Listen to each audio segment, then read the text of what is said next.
नमस्कार दर्शक हो, Kulswamini MI Maharashtra live TV news चॅनलच्या बातमीपत्रामध्ये आपल्या सगळ्या दर्शकांचे अगदी मनापासून स्वागत. आपण पाहत आहात Kulswamini MI Maharashtra live TV news.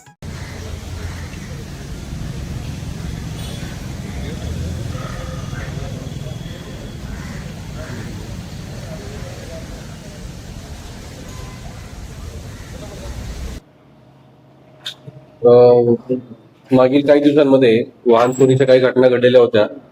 त्याचा आपला तपास चालू होता आणि त्या दरम्यान बारामती येथे बारामती वाहतूक शाखेचे कर्मचारी रस्त्यावर ट्रॅफिकची नियमनाची कारवाई करत असताना ते पोलीस अंमलदार आहेत दत्तात्रय हनुमंत भोसले आणि पोलीस अंमलदार आकाश प्रल्हाद कांबळे.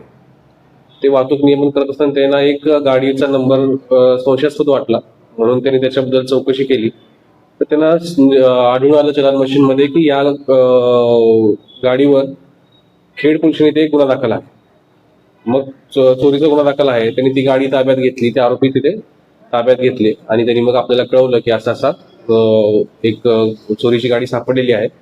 मग खेड पोलिसांचे प्रभारी अधिकारी श्री सुभाष चव्हाण यांच्या नेतृत्वाखाली त्यांची जी टीम आहे, पोलीस उपनिरीक्षक श्रीकांत गोडगे, पोलीस हवालदार बिडकर, पोलीस हवालदार गिलबिले, पोलीस अंमलदार गोसावी, पोलीस अंमलदार सूरज राक्षे, संकेत कवडे, गोकुळ कोळी, सुदर्शन माताडे आणि वैशाली कांबळे यांनी मग त्या आरोपींकडे सखोल तपास केला.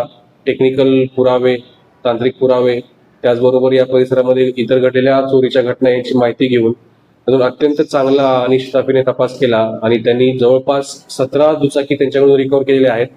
त्याच्यामध्ये एकूण 14 गुन्हे आतापर्यंत हे उघड झालेले आहेत. यातून आणखी काही गुन्हे उघडण्याची शक्यता आहे. त्याच्यामध्ये खेड पोलिसांचे 5 गुन्हे आहेत, शिक्रापूरचे 3 आहेत, मंचरचे 3 आहेत, पारगावचा 1 आहे आणि माळुंगी आणि वडूज म्हणजे ही जी टोळी आहे ती सातारा तसेच पुणे या 2 जिल्ह्यांमध्ये आतापर्यंत आपल्याला गुन्ह्यानुसार सक्रिय असल्याचं दिसून येत आहे. तर याच्यामध्ये अत्यंत चांगला तपास खेड पोस्टे आणि त्यांच्या टीमने केलेला आहे आणि 17 दुचाकी वाहने ही या आरोपींकडून रिकव्हर केलेली आहेत आणि 14 गुन्ह्यांची अत्यंत चांगली उकल केलेली आहे. याच्याबद्दल त्यांचं मनपूर्वक अभिनंदन. त्याचबरोबर आमचं नागरिकांना आवाहन राहील की आपण जेव्हा दुचाकी पार्क करतो तरी दुचाकी ही शक्यतो ऑफिशियल पार्किंग प्लेसेस असतात अशा ठिकाणी पार्क करावी. ज्या ठिकाणी सीसीटीव्ही कॅमेरे आहेत अशा ठिकाणी पार्क करावी आणि हँडल लॉक वगैरे करून मगच जावं, जेणेकरून अशा गाड्या चोऱ्या होणार नाहीत.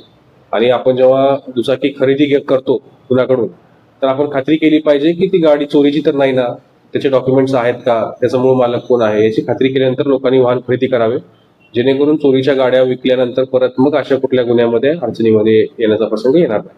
धन्यवाद.